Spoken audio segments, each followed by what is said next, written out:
Skulum leggja þessa stund í Guðs hendur. Drottinn, ég þakka þér fyrir að þú ert hér. Ég þakka þér fyrir að þú ert hérna til þess að mæta okkur og kenna okkur og leiða okkur inn í þitt orð. Amen.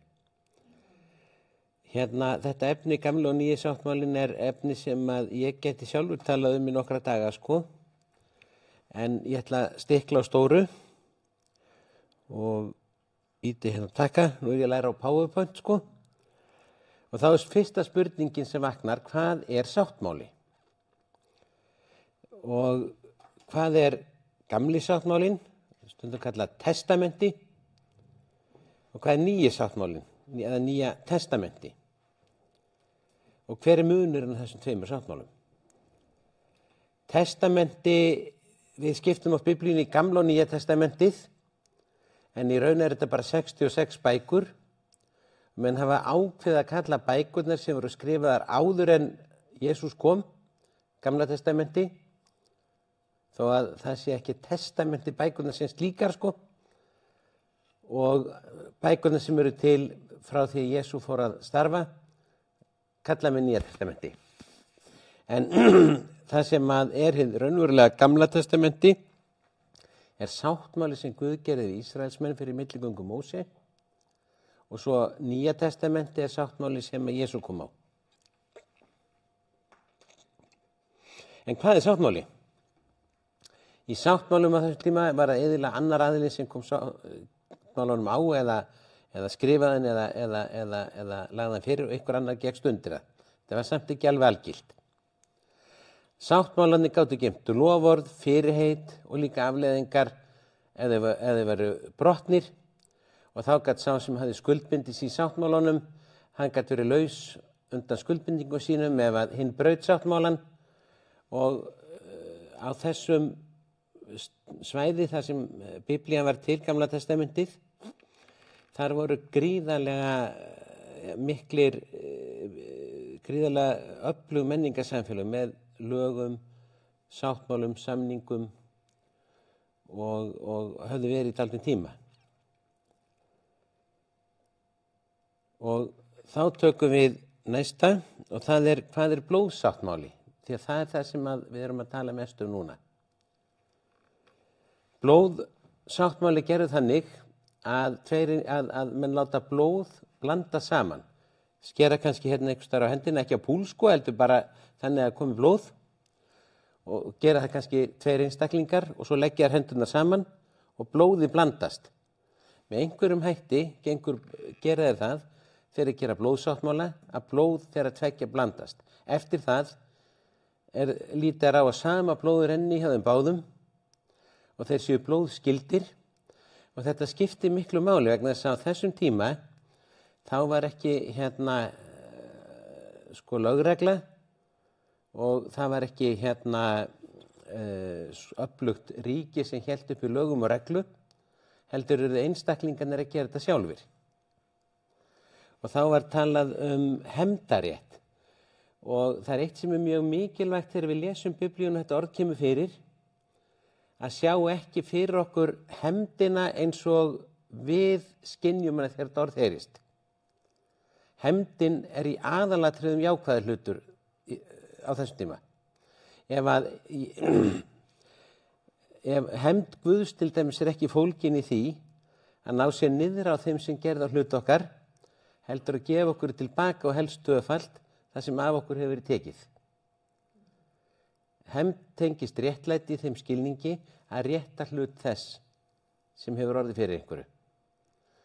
En hún snerist vissulega líka að halda uppi lögum og reglum, og í gamla sáttmálanum þá var komið böndum á hefndina, þannig að það voru sett bara lög og reglur hverja refsingarna væri fyrir einhverjum glæpum, en það var engin lögregla til að framfylgja því. Og til þess að einhver gæti notið verndarlagana og fungerað, þá þurfti hann með einum öðrum hætti að vernda einhvers sem var sterkar en sjálfur. Og ef að einhver hafði gert, segjum til dæmis að einhver óbreyttur maður myndi gera blóðsáttmála við konung landsins, það myndi enginn voga sér að stugga við honum eftir það. Ekki að því að þessi einstakling væri sterkur, heldur sá sem að væri í sáttmálasambandi við. Og með því að gera blóðsáttmála, þá voru menn skyldugir til þess, sko, því að það var ekki þannig að það væri bara hefndaréttur. Sá sem að var tilheyrði einhverja ætt eða fjölskyldu og hafði styrk til þess, hann var skyldugur að grípa inn í þegar réttur var tekin af einhverjum öðrum. Með því að semst ef að einhver gerir blóðsáttmála annan, þá er hann skyldugur að koma til hjálpar, rétta hlutans og tryggja honum réttlæti þegar á það er gengið. Blóðsáttmáli er gríðarlega sterkt fyrirbæri og gríðarlega skyldur sem menn taka á sig og þá er þetta bara sko eins og ef einhver ræðst á einhvern sem hefur gert blóðsáttmála annan, það er bara eins og að ráðast á bróður hans eða son hans eða dóttur.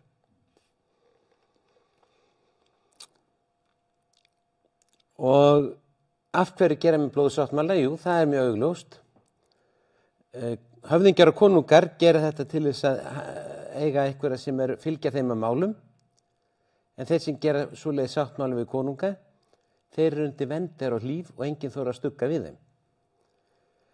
Og menn geta séð þessi gríðarlegan hag í þessu og án þess að ég ætla að fara að tala pólitík, þá hafa verið miklar umræður núna svona sáttmála sem menn hafa gert sem eru hernaðarbandalög. Og margir Íslendingar segja, og ég ætla að orða þetta þannig að ég vil ekki vera að fjalla pólitík síns líka, heldur bara hvernig menn bara taka dæmi úr nútímanum svo við áttum okkur á þessu hvernig þessu hugsun er.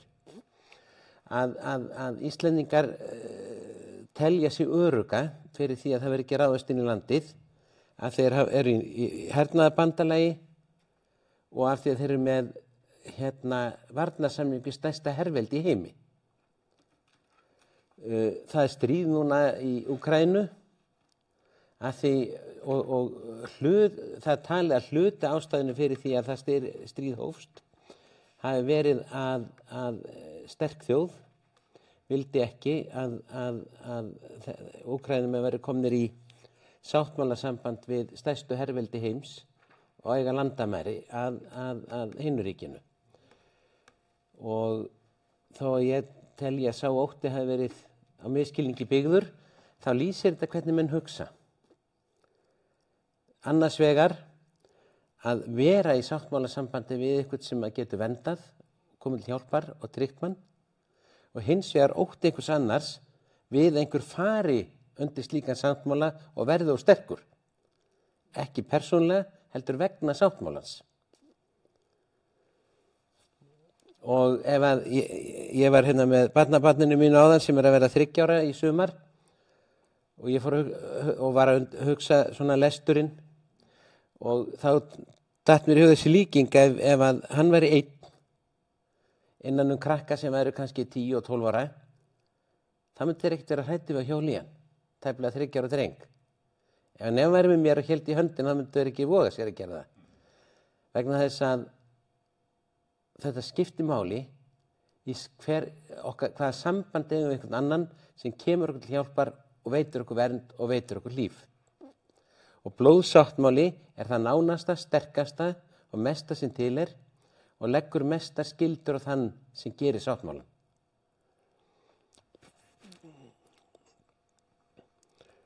Guð gerði sáttmála við Abraham og það er sagt frá því í 1. Mósebók 15. kafla og sem aðeins fari hann. Eftir þessa atburði kom orð Drottins til Abrahams í sýn. Óttast þú ekki, Abraham, ég er skjöldur þinn, laun þín munu mikil verða. Þegar Guð segist þér að skjöldur hans, þá er Guð að segja, ég vernda þig, ég ver þig. Það þýðir ekkert að sækjast gegn þér. Það þýðir ekkert að fara gegn þér.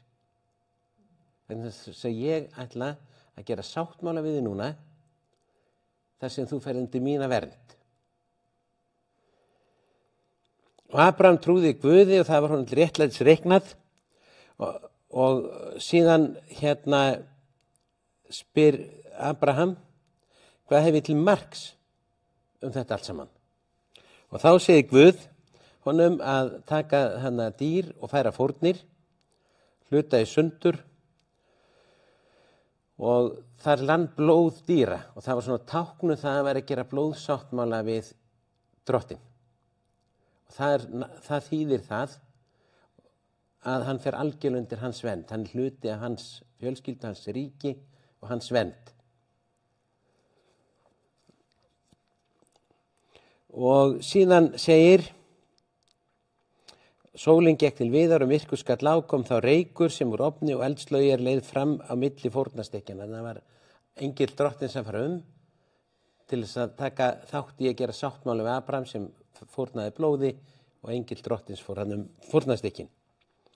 Og það segir, á þeim degi gerði drottin sáttmála við Abraham og mælti, niðjum þínum gef ég þetta land frá Egyptaland sá til fljótsins mikla Efrats, það sem að Írak er núna, land Kenita, Kenisíta og svo taldir upp alls konar þjóðir og þetta var fyrir 4000 árum síðan. Og í dag tilheyrir allt þetta svæði niðjum Abrahams. Það er búið að vera þvílíkir þjóðflutningar í heiminum og ég veit bara 3 lönd þar sem að þjóð hefur ekki rutt annarri þjóði burtu sem býr þar núna. Það er Ísland, Færeyjar og Grænland. Þannig að það er svona eyjur ekstra norður í hafi, En 4000 árum eftir að Abraham gerði sáttmála við Guð, þá eru allir niðjar hans á þessu öllu svæði. Og það er reyndar ennþá stærra, Við höfum Arabaheiminn, Arabar er afkomendur Abrahams. Og til að við áttum okkur á stærð þessa svæðis, þá er Ísrael sem er þar sem afkomendur Abrahams eru líka, sem eru þá gyðingar, að það er ekki mér er sagt ekki nema 2% af öllu svæðinu sem að Ísraelsmenn og Arabar eiga halda í sameiningu. Inn í landi sem að heitir Ísrael í dag komu Ísraelsmenn fyrir svona 3300-500 árum eitthvað leið, voru svo reknir þaðan fyrir 2000 árum, kom þeir aftur og hérna en í millitíðinni gerðist það 600 eða 700 eftir Krist að Arabar tók þetta land og fluttu það inn.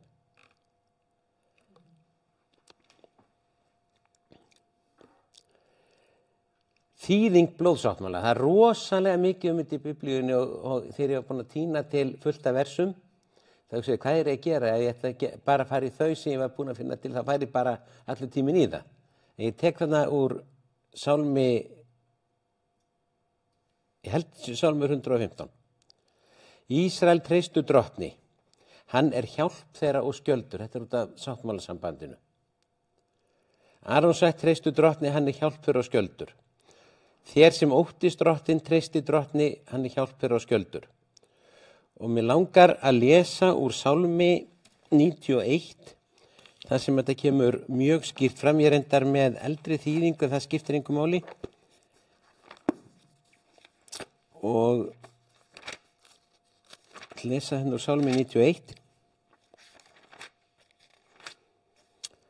Sæll er sá, er situr í skjóli hins hæsta, er gistir í skugga hins almáttga.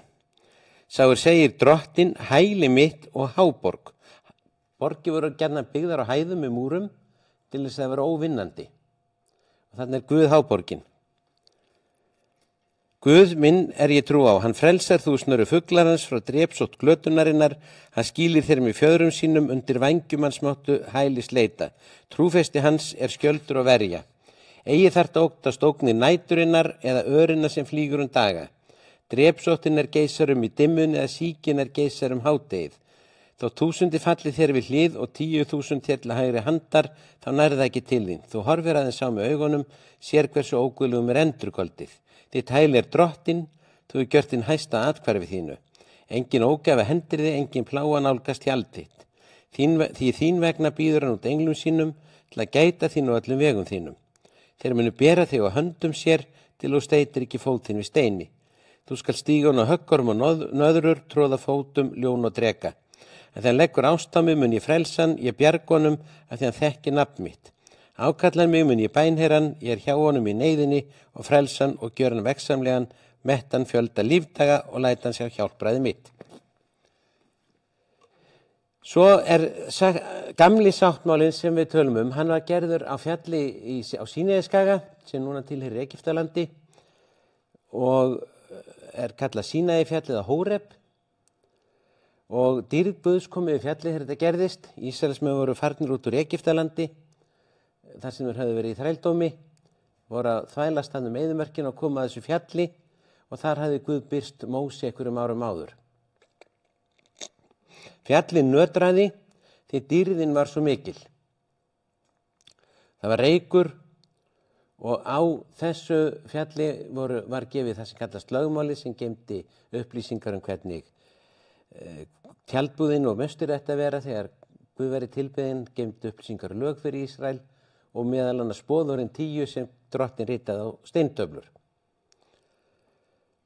Og þar var, en aðeins af hverju, það svo mikið talað eld og hvað Guð ógurlegur í lögmálinu, þá skýringin svo að þegar við heyrum fréttir af einhverjum glæpum sem framdir einhverjum svívirðulegum verknaði þá verðum við reið.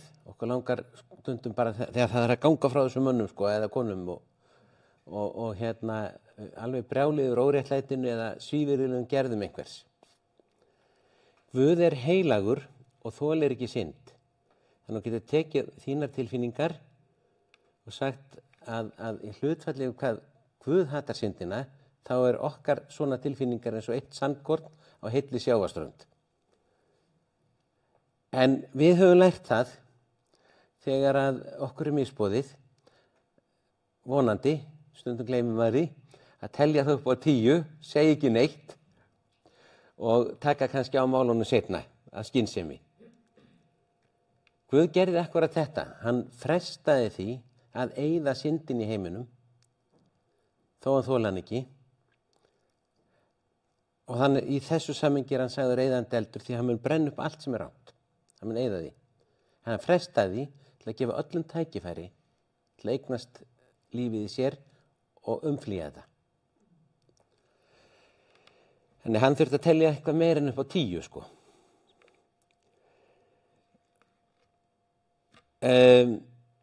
En út af því, sagði Guð, þegar ég gerði sáttmála til að taka brota dýrminni og setja yfir hann. Setja í örkina sem hann geymdi boðorðin 10, brota dýrminni. Og þið getið ekki þið verið umgangast að samkvæmt því og það sagt frá því einhverju prestar fóru rangt að og þá kom svona eldur úr sáttmálsörkin og þeir dóu.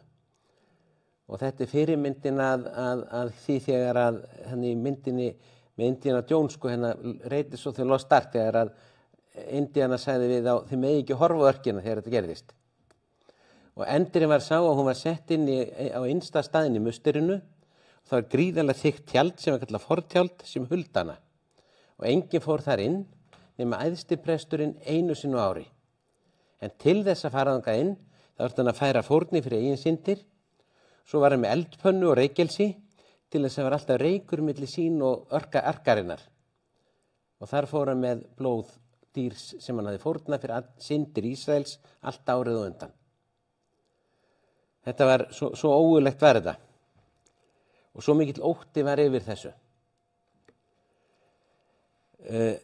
Æðsta boður í lögmálinu, það hljómar svona.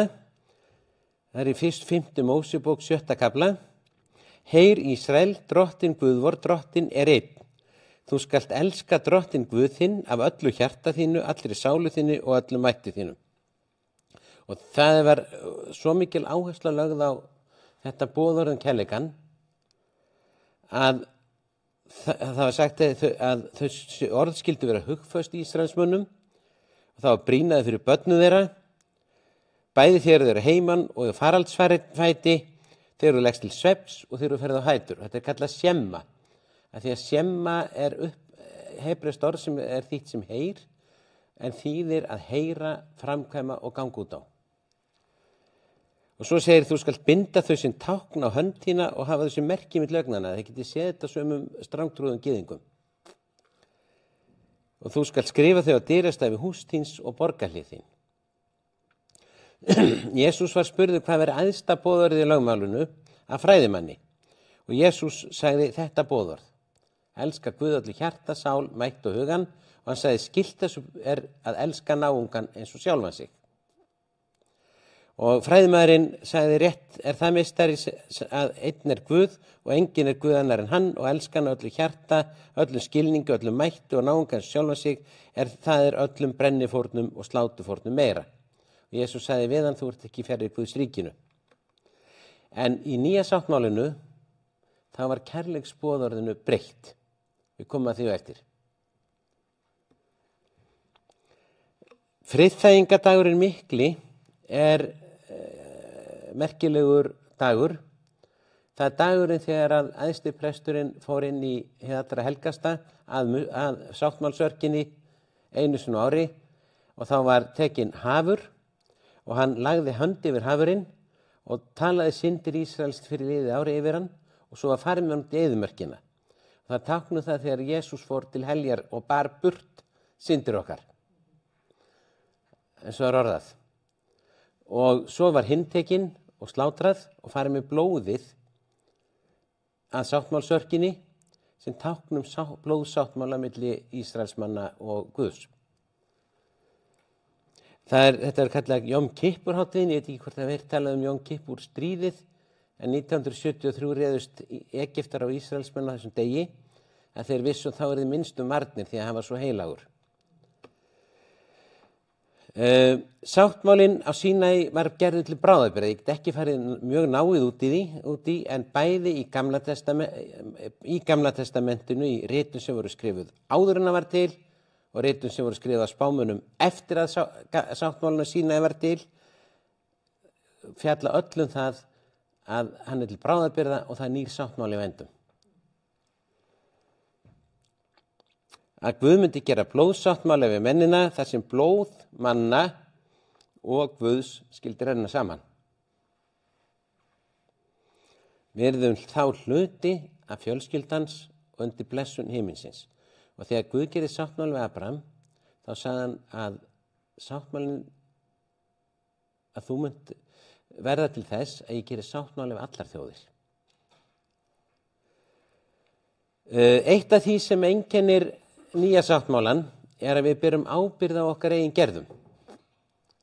Það var þannig að þegar að Jeremía segir þessu orð sem ég ætla að lesa á eftir, þá eru kringumstæðna þær að Ísraelsþjóðin var í herleiðingu því að það var þannig að þeir höfðu rofið sáttmála Guð aftur og aftur sem leiddi til þess að þeir voru ekki undir verndans.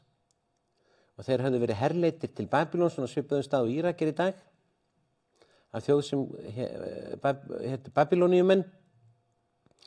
Núna er Írak byggt Arabum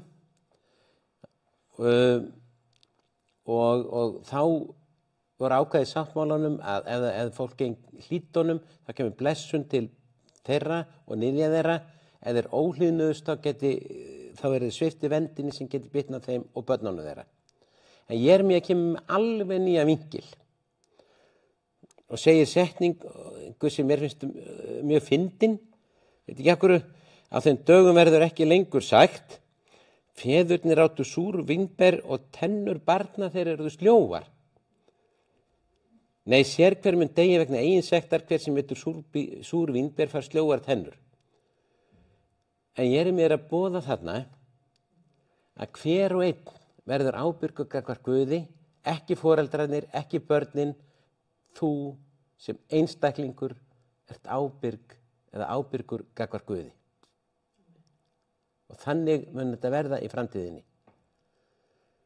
Og getur ekki skýlt þér á bakvið það góða sem einhver annar hefur gert, það bitnar sem er forfæður, og það bitnar ekki á þér það sem forfæðurnir hafa gert.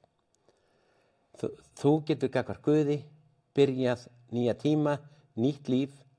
Og það er mjög algengt að börn líkjast foreldrum, gallar foreldra, færast til barn og þetta getur gengið marga kynslóðir.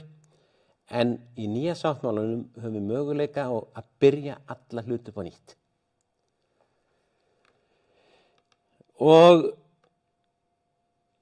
ég skrifa hérna Guð á engin barnabörn. Það segir nefnilega í Biblíunni, allir sem tóku við Jesú gaf hann rétt til að vera Guðs börn, en Guð, hann er ekki afi.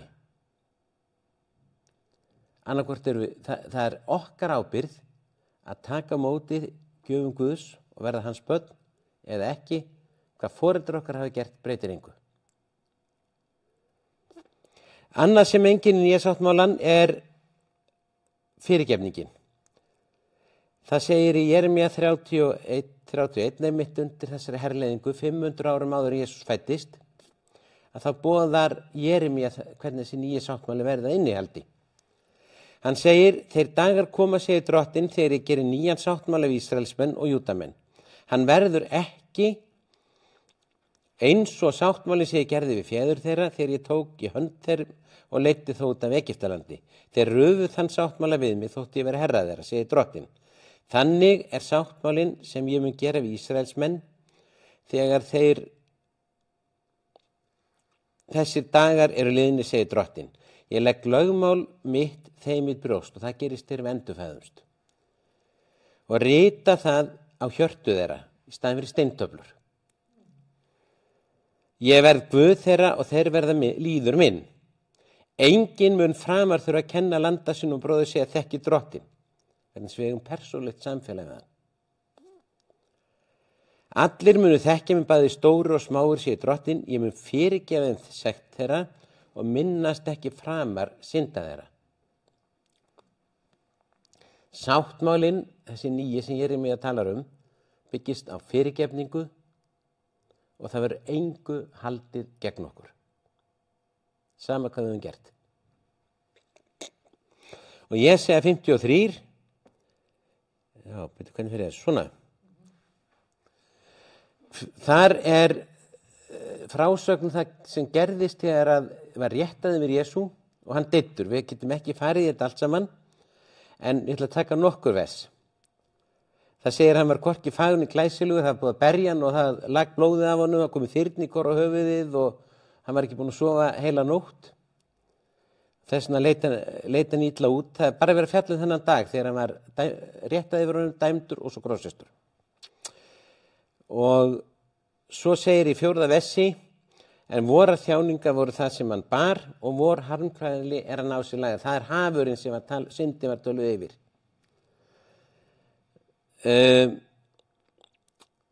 En við álitum honum refsa hans slegin og niðurlagðan af Guði, en hann var særður vegna vorra synda og kraminn vegna vorra misgjörða. Honum var refsað til að við fengjum frið og fyrir hans benjar urðum við heilbrigðir. Þannig gengur hann í okkar stað og tekur afleiðingar allra synda okkar á sig til að við getum orðið frjálsundan þessum dómi sem Guð setur yfir veröldina þegar hann eyðir allt synd. Og þegar við fáum að mæta Jesú á lokum, þá umbreytir hann okkur. Þannig allt sem er rangt í eitthvað lífi, það hverfur. Og svo segir, við fórum villi vegar sem sauðir, héldum hver sína leið, en drottinlegt synd voru allra að koma niður á honum. Og þetta er skrifað líka 400-500 árum áður Jesús fæðist. Allt gamla testamentið var alltaf að benda til þess sem þetta gerast þegar Jesús kemur, hver einasta bók. Og svo er að tala sér lambleitt til slátrunar og hann lauk ekki upp munni sínum. Það var þegar Pílatus yfirheyrði hann, þá neitaði hann að tjá sig það hvort hann væri sekur eða saklaus, þannig að Pílatus varð að dæma hann. Og svo segir hann var fjötraður, dæmdur, að því að þetta var gert með dómi, leiddur burt, og þegar hann var hrifinn burt á landi lifandi vegna syndar líðs míns var hann refsað. Þannig að það er sagt að hann degi með orðalaginu leiddur burt á landi lifanda. Veitu, svo kemur ekki meira. Hvernig stendur á því? Þannig. Ok. Og svo segir að menn bjöggunum leggstað meðal ríkra, hann fór í ríkra manna gröf. Nei, byrjum við. Nú. Og svo segir að í 10. versi en drottni þóknast að kremja hann og þjaka þar sem hann færði líf sitt sem sektarfórn. Það er hafurinn sem var slátur að fara með blóðið fram fyrir drottin í einu allra helgasta. Og svo koma mótsagnakend orð sem segir að hann muni deyja en hann muni samt lifa. Og það er spáð fyrir upprisunni. Og segir hérna lokum en drottni þóknaðist að kremjan og þjaka þar sem hann færði líf sitt sem sektarfórn þar hann að sjá niðja sína og lifa langa ævi. Vegna þess nær vilji Guðs fram að ganga. Það er nokkuð skrítið að þetta gerst við sektarfórninu musturinn, slátrað hafri og svo kemur bara tilbaka jarmandi. Aðdragandi nýja sáttmálans.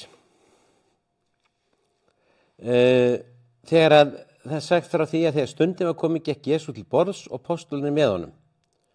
Og hann neytir kvöldmáltíðar, réttir þeim kaleikin og segir þetta er hinn nýji sáttmáli í mínu blóði. Af því að þetta varð að vera blóðsáttmáli. Á ummyndunarfjallinu gerðust líka undarlegir atburðir. Jesús tekur með sér 3 lærisveinar, Pétur, Jakob og Jóhannes. Og þeir fara þarna upp á fjall og allt í einu gerist það sama á fjallinu og gerðist þegar að boðorðin 10 voru rituð. Dýrð Guðs kemur yfir fjallið. En það gerist meira. 2 menn birtast, Móse og Elías spámaður. Elía hefði líka farið upp á fjall drottins og Guð opinberast honum á fjallinu, alveg sem Móse. Það voru 2 menn í gamla sáttmálatestamentinu sem höfðu mætt Guð upp á fjalli, þar sem dýrð Guðs kom yfir, það var Móse og það var Elía. Og allt í einu birtast þeir og eru að ræða við Jesú. Og lærisveinarnir verða logandi hræddir. Allt þeirra líf hafði þeir verið að læra lögmálið og Móse og Elía og þannig voru þeir komnir. En þá gerist ennþá óttalegir hlutur. Rödd Guðs kom að himni. Og það rosalegasta var að Guð var ekki að tala við Jesú. Hann var ekki að tala við Móse. Og hann var ekki að tala við Elía. Hann sagði við lærisveinana, þetta er minn elskaði sonur, hlýðið á hann. Guð var að segja, þarna eru forstjóðarnir 2, nú eru þeir settir að, sonurinn er tekin við og þeir hlýðið á hann eftirleiðis. Nýr sáttmáli var í vændum.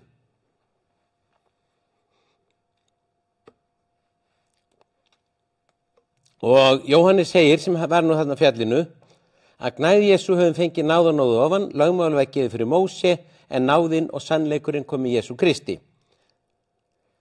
Þetta er munurinn. Lögmáli kom með Móse, náðinn og sannleikurinn með Jesú Kristi. Og svo er kærleiksboðorðinu snúið á hvolf. Við lásum kærleiksboðorðið eins og það er í lögmálinu, en það er þveröfugt í nýja sáttmálanum.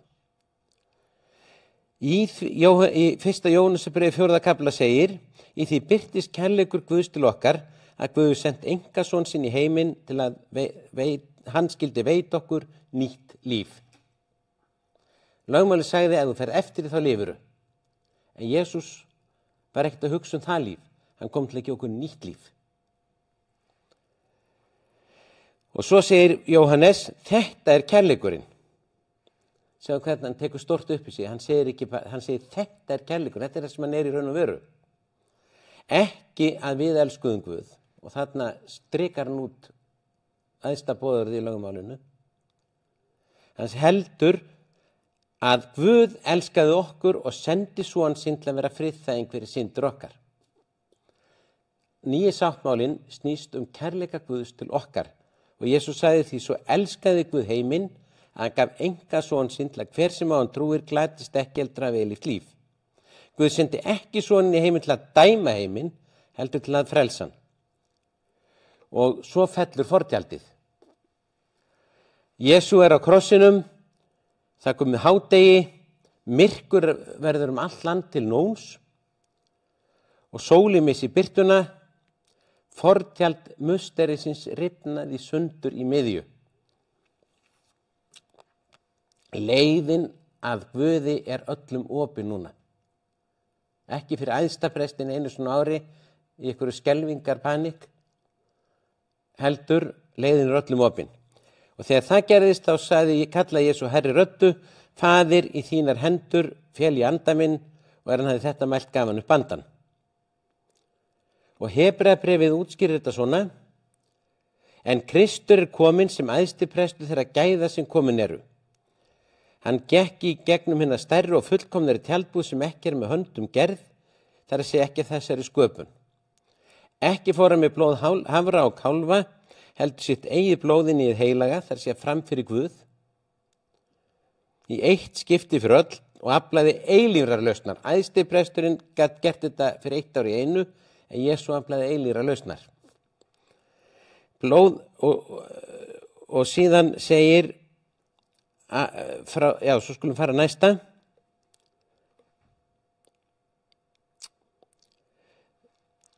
Annað sem einkennir nýja sáttmálan, að óttinn horfinn. Annars ég farið mikið út í það núna, að andheiti kærleikans samkvæmt Biblíunni ekki hatrið, það andstæða kærleikans, en andheiti, bara eitthvað sem akkurat 180 gráðum í eináttina, það óttinn.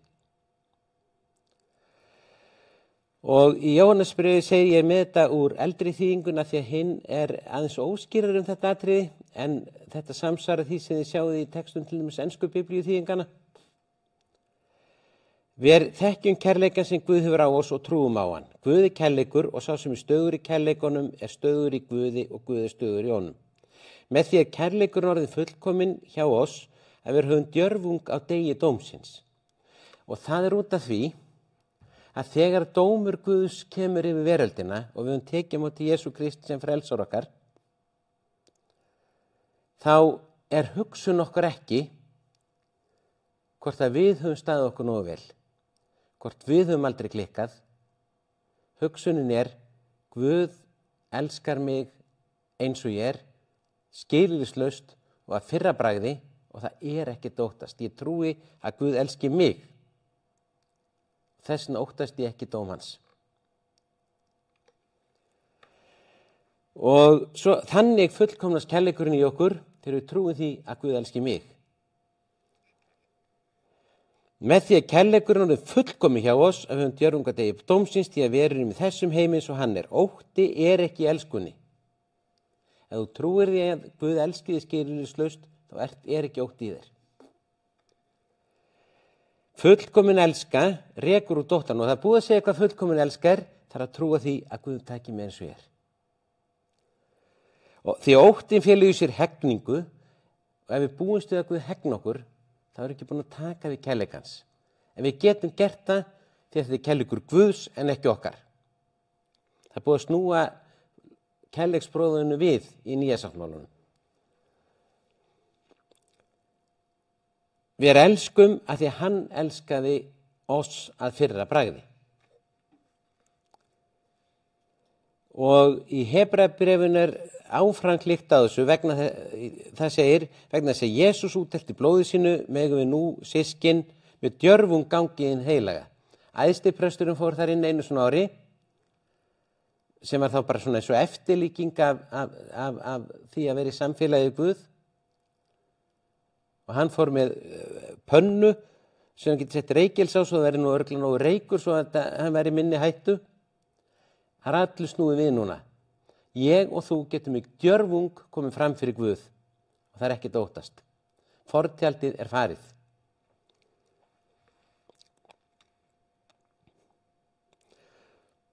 Og í 22. versi segir: göngu því fram fyrir Guð með einlægum hjörtum í öruggu trúartrausti.